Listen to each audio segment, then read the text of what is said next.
God, what have I done? She saved my family, and I fired her. The house was sold, the children moved on, and her name was never mentioned again. The for sale sign on the front lawn of the sprawling colonial estate in Connecticut had already been slapped with a red "Sold" sticker. Inside, professional movers in blue coveralls were dismantling 30 years of history with efficient indifference. They wrapped crystal vases in brown paper and stacked heavy mahogany chairs like firewood. One of the movers, a young man with a sweat rag hanging from his back pocket, kicked a small cardboard box sitting alone in the corner of the mudroom. It wasn't taped shut. "Hey, Mr. Reed," the mover called out. Thomas Reed, 65, silver-haired, and dressed in a golf polo that cost more than the mover's weekly wage, looked up from his clipboard. He was checking off items, ensuring the transition to his Florida condo was seamless. "What is it?" Thomas asked, checking his watch. "This box here, it was under the utility sink. Looks like junk. Keep or toss?" Thomas walked over. He looked inside. It contained a worn-out pair of gardening gloves, a tin of heavy-duty hand salve, a cheap rosary with plastic beads, and a black ledger notebook with a cracked spine. "I don't recognize any of that," Thomas said, dismissing it with a wave of his hand. "Probably belonged to the help we had years ago. Trash it." The mover nodded and tossed the box onto the pile destined for the dumpster. The notebook slid out, falling open on the floor. Thomas didn't look down. He walked away, focused on his golf clubs. He didn't see the handwriting on the page, the dates going back 3 decades, or the dried flower pressed between the leaves. He didn't realize he was throwing away the only true record of his family's survival. Sashtikisidin, Masdi. This is a story about the invisible pillars that hold up our lives. The people who give everything, expecting nothing, only to be forgotten when they can no longer serve.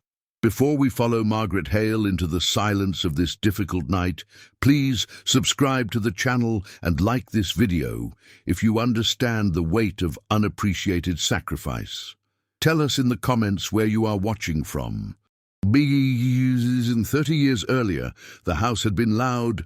Margaret Hale was 32 when she first walked through the heavy oak doors. She was a woman of few words, dressed in sensible shoes and a grey coat that had seen better winters. She needed the job. Thomas Reed's wife, Eleanor, was a socialite who found the daily grit of motherhood exhausting, and Thomas was a man married to his architectural firm. They hired Margaret to help out. They never defined the role, because they intended for her to do everything. Margaret didn't complain. She worked.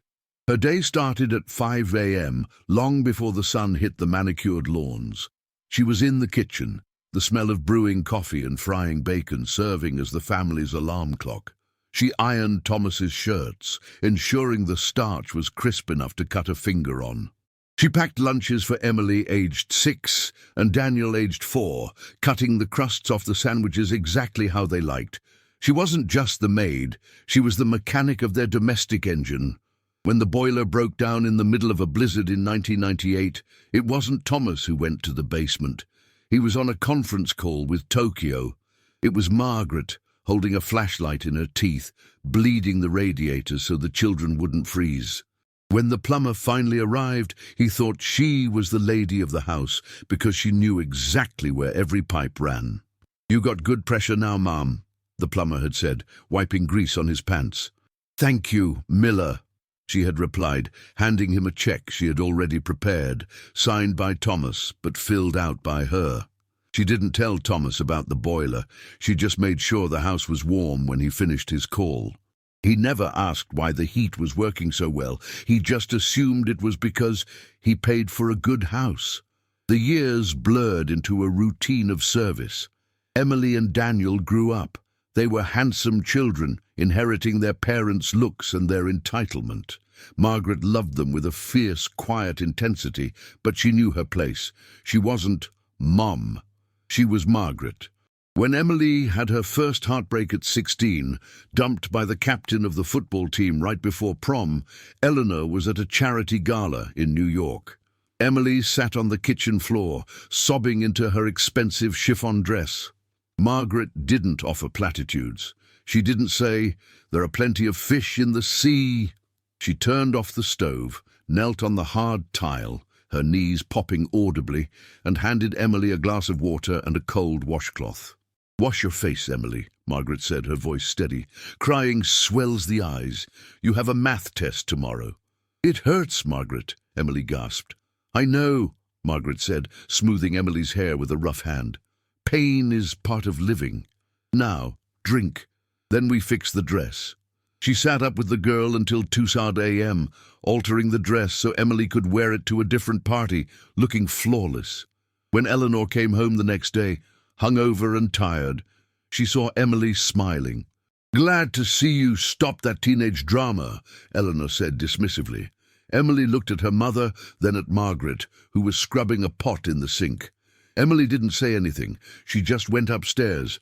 Margaret kept scrubbing. Margaret's invisibility was her armor, but it was also her cage. She missed her own sister's funeral because Daniel had the chickenpox, and Eleanor simply couldn't cope with the vomit. She never married. She saved her wages, putting them into a modest account, dreaming of a small cottage by a lake where she could sit and do nothing. Just sit. But life has a way of eroding dreams. It started with the tremors in her hands. She was 62. She dropped a crystal gravy boat during Thanksgiving dinner. The gravy splattered onto the Persian rug and onto Thomas's Italian loafers. The room went silent. "For God's sake, Margaret!" Thomas barked, standing up. "That was antique Waterford." Margaret stood frozen. Her hand was shaking uncontrollably. I'm sorry, Mr. Reed. It slipped." "Clean it up," Eleanor sighed, taking a sip of wine. "And bring the seltzer for the rug. Immediately." Nobody asked if she was okay. Nobody noticed the grey pallor of her skin or the way she was leaning against the sideboard for support. Daniel, now 28 and an investment banker, just rolled his eyes and checked his phone. That night, Margaret cried in her small room off the kitchen. Not because of the shouting, she was used to that. She cried because she knew her body was betraying her, and she knew exactly what happened to tools that no longer worked in the Reed household. They were replaced. 3 months later, the diagnosis came. It wasn't terminal immediately, but it was debilitating. Arthritis, compounded by a neurological condition that affected her balance. The doctor told her she needed rest. She needed to stop lifting heavy boxes, stop climbing stairs, stop scrubbing floors on her knees. She tried to hide it. She took painkillers by the handful. She started waking up at 4 a.m. to get a head start because she moved slower now. But the house demanded perfection. Dust settled on the high shelves she could no longer reach. A shirt was ironed with a small crease. Dinner was 10 minutes late. Thomas called her into his study on a Tuesday afternoon. The room smelled of old paper and expensive scotch. He didn't offer her a seat. "Margaret," he said, not looking up from his laptop, "we need to talk about your performance." "Mr. Reed," she began, clutching her apron, "I know I've been a bit slow lately. It's just my back." "We're hosting the senator next month," Thomas interrupted. "We need the house running at peak efficiency. Eleanor is stressed. The children are visiting. We can't have delays." He opened a drawer and pulled out a white envelope. "We've decided it's time for you to retire. We've hired an agency. They send a team of 3, much more efficient." He slid the envelope across the mahogany desk. It was thick. "There is 3 months severance in there. And a recommendation letter. You can stay until the end of the week to show the agency team where things are kept." Margaret looked at the envelope. 30 years. She had raised his children. She had nursed his wife through hangovers and depressions. She had kept his secrets. "Mr. Reed," she said softly, "I have nowhere to go on such short notice." "With that check, you can go anywhere," Thomas said, finally looking at her. His eyes were cold, businesslike. "It's a generous offer, Margaret. Don't make this difficult." She didn't argue. She didn't scream. She simply nodded. "Thank you, Mr. Reed." The next 3 days were a ghost story. Margaret walked through the house like a phantom. She showed the new team, efficient, loud women in blue uniforms, where the silver was kept. She showed them how to jimmy the back door lock when it's stuck in the humidity. She told them that Daniel liked his coffee with 2 sugars, not 1. They wrote nothing down. They nodded and texted on their phones. On her final morning, the house was quiet. Thomas was at the club. Eleanor was at the spa. Daniel and Emily were living their own lives in the city, unaware or unbothered that the woman who raised them was leaving. Margaret packed her life into 2 suitcases, her clothes, her Bible, a framed photo of her parents. She went to the pantry one last time. It was a walk-in pantry, lined with shelves she had organized for 3 decades. On the very top shelf, behind the rarely used fondue set, there was a small safe built into the wall. The family used the main safe in the study for jewels and bonds. This was the kitchen safe, meant for petty cash and household receipts. Margaret knew the combination. Thomas had forgotten it 20 years ago. She opened it. Inside there wasn't money. There was a thick stack of papers, receipts, notes, and a logbook she had kept since 1994. She hesitated. She could take it. She could burn it. Instead, she took the black ledger out of her apron pocket, the current one, and placed it inside the safe on top of the stack. Then she placed a single white envelope on top of the ledger. It was addressed to the children. She closed the safe. She locked it. She walked out the back door, leaving the key under the mat. She got into the taxi she had called for herself. She didn't look back at the mansion. She looked forward, at the grey road, her hands folded over her purse, trembling slightly. The house swallowed her absence instantly. The new maids arrived at noon. Dinner was served at 7. The silver shined, though not as brightly.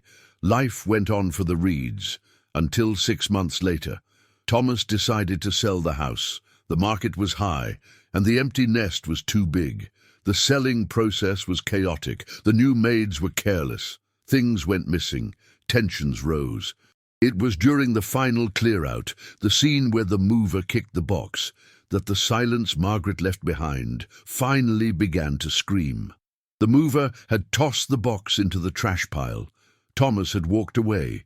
But later that night, as Thomas was doing a final sweep of the empty house, a storm broke out. The power flickered and died. The generator, which Margaret used to service religiously every month, did not kick on. The new staff hadn't checked the fuel lines. Thomas stood in the dark kitchen cursing. He used his phone flashlight to find the breaker box in the pantry. As he swept the light across the empty shelves, something caught his eye. The movers had cleared everything, but they had missed the wall safe behind the fondue set, because the fondue set had been moved days ago, revealing the metal panel. Thomas frowned. He remembered this safe. He hadn't opened it since the 90s. "What the hell is in there?" he muttered. He tried his birthday. Nothing. Eleanor's birthday, nothing. He paused. He tried the date they moved into the house, 0915. Click. The heavy door swung open. Thomas shined his light inside. It was packed with paper, and right on top, an envelope with handwriting he recognized instantly, to Emily and Daniel. Thomas felt a strange chill that had nothing to do with the lack of heating. He reached in and took the envelope. Underneath it was the black ledger the mover had tried to throw away earlier. No, that was a different one. This was a stack of them. He opened the first ledger. The date was June 12th, 1995. Entry: Daniel fell from the treehouse. Arm broken. Mr. Reed in London. Mrs. Reed at the vineyard. I drove him to the hospital, told the doctors I was his aunt, so they would treat him without waiting for parents. Paid the deductible from my savings. Put the receipt here. Daniel cried for his father. I told him his father was a superhero saving a building. He slept holding my hand. Thomas stared at the page. He remembered Daniel breaking his arm. He remembered Eleanor telling him the nanny handled it. He didn't know Margaret had paid. He didn't know Daniel had cried for him. He turned the page. Entry August 2001. Mrs. Reed found the pills again. She was unresponsive in the bath. I couldn't call 911 or the press would find out. I made her vomit. I walked her around the room for 4 hours. She begged me not to tell Mr. Reed. I promised. Cleaned the bathroom, cooked dinner.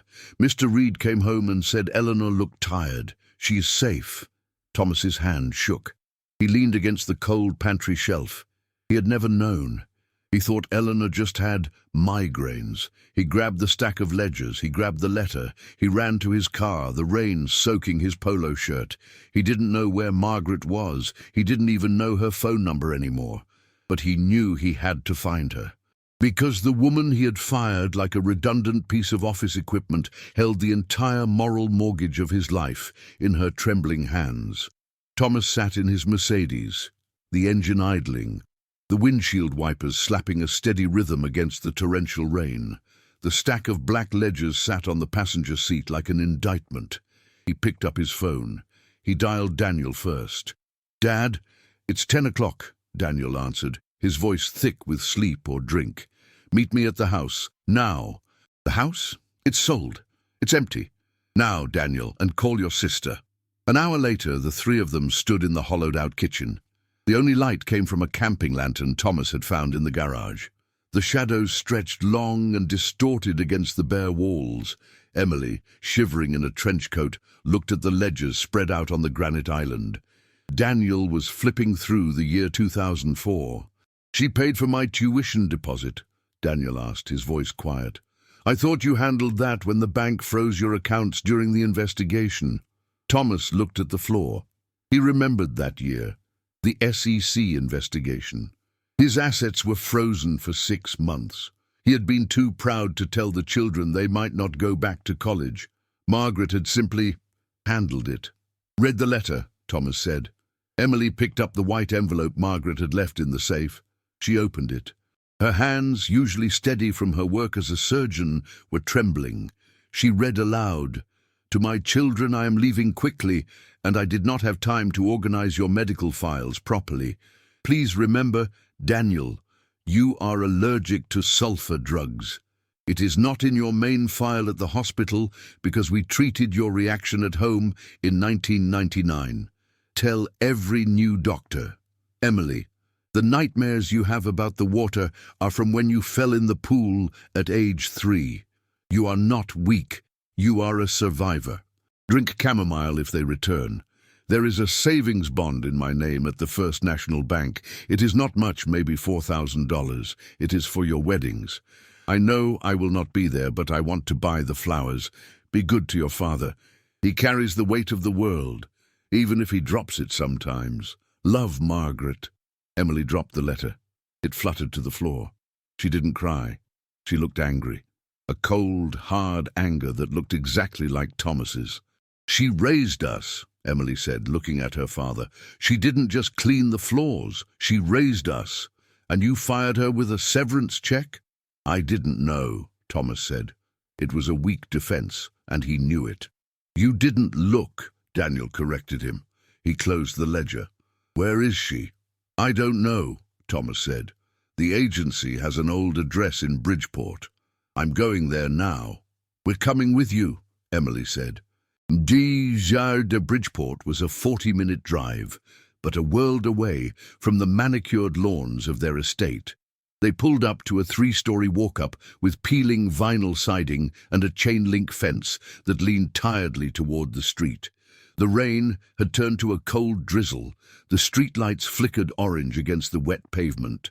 They found the name Hale on a rusted buzzer for apartment 3B. Thomas pressed it. No answer. He pressed it again, harder. Finally, a buzz. The door clicked open. They climbed the stairs. The hallway smelled of boiled cabbage and damp carpet. On the 3rd floor, a door opened a crack. A woman stood there. It wasn't Margaret. It was a younger woman, maybe 40, with tired eyes and a nurse's scrub top on. "Yeah? We're looking for Margaret Hale," Thomas said. He felt overdressed and intrusive in his cashmere coat. The woman eyed them suspiciously. "Who are you?" "I'm Thomas Reed. These are her children." The woman's expression softened, then hardened again into something like pity. "She's in the back. She's been waiting for the state housing application to go through, but, well, come in. The apartment was clean but tiny. A single radiator hissed in the corner, leaking steam. Margaret was sitting in a recliner that had been patched with duct tape. A walker stood beside her. She looked smaller than Thomas remembered, frailer. The stoic woman who had carried boilers and drunken wives was gone. In her place was a grandmother waiting for the end. She looked up as they entered. Her eyes widened, but she didn't try to stand. She couldn't. "Mr. Reed," she whispered. Then her gaze shifted. "Daniel, Emily." Emily crossed the room in 2 strides and knelt beside the chair. She didn't hug her immediately. She took Margaret's wrist, checking her pulse, checking the swelling in her joints. The doctor took over, masking the daughter. "Margaret, why are your hands so cold?" Emily asked, her voice tight. "Oil is expensive, dear," Margaret said, a faint smile touching her lips. "I have a blanket." Daniel stood by the door, looking at the peeling paint on the ceiling. He looked at the woman who had paid his tuition when his millionaire father was frozen out. He looked at the rosary on the side table, the same one the mover had almost thrown away. Thomas stood in the middle of the room.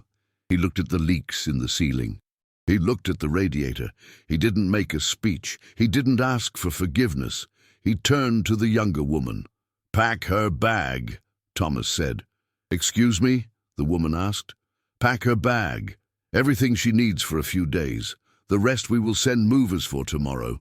"Mr. Reed, I cannot go back to work," Margaret said, her voice trembling. "I cannot lift the trays." Thomas walked over to her. He knelt down. It was hard for him. His knees were bad too, but he ignored the pain. He took her cold, rough hands in his own. "You are not coming back to work, Margaret," Thomas said. "You are coming home, but not to that house. We sold it." "Then where?" "Daniel," Thomas said without looking back. "Pull the car around." Thank you for listening this far. If this story resonates with you and you believe we should care for those who cared for us, please hit the like button. 2 weeks later. The property was an hour north, in the Litchfield Hills. It was a small cottage, white with black shutters, sitting near the edge of a small private lake. It had a wraparound porch and a garden that was overgrown but promising. Thomas was on his knees in the dirt. He was wearing old jeans and a t-shirt stained with sweat. He was planting hydrangeas, Margaret's favorite. He dug the hole, breaking the hard roots of the weeds with a spade. His back ached, but he didn't stop. On the porch, Margaret sat in a new rocking chair, a thick wool blanket over her legs. Emily sat next to her, reading a book aloud. Daniel was on the roof, clearing the gutters, shouting down complaints about the spiders. Thomas finished planting the bush. He patted the dirt down firmly with his bare hands. He stood up, wiping the sweat from his forehead with his forearm. He looked at the cottage. He had bought it with cash 3 days after finding her. The deed was in Margaret's name. He had set up a trust to cover the taxes, the heating, and the in-home care she needed, but the check wasn't the point. Thomas walked up the steps to the porch. He didn't sit down. He walked to the screen door, which was hanging slightly crooked. He took a screwdriver from his back pocket. "Mr. Reed," Margaret said softly, "you don't have to do that. You can hire a man." Thomas looked at her. For the first time in 30 years, he looked at her not as a utility, but as the matriarch of his family. "I know I can, Margaret," Thomas said, fitting the screwdriver into the screw head. "But I'm doing it." He tightened the screw. He tested the door. It closed with a solid, secure click. He looked at her and nodded once. "Coffee is on, Thomas," she said. "Thank you, Margaret." He sat down on the steps, watching the sun set over the lake, his hands dirty, his back aching, and for the first time in his life feeling like he had actually built something that would last. Thank you so much for staying with us until the end of this powerful story. If you enjoyed it, don't forget to like the video and subscribe to keep sharing moments like this with our community. If you want to keep feeling these stories, start a marathon with our most loved narratives. Some videos are appearing on your screen right now. Click on one of them and continue this journey with us. A warm hug and may God bless your home and your family. See you in the next video.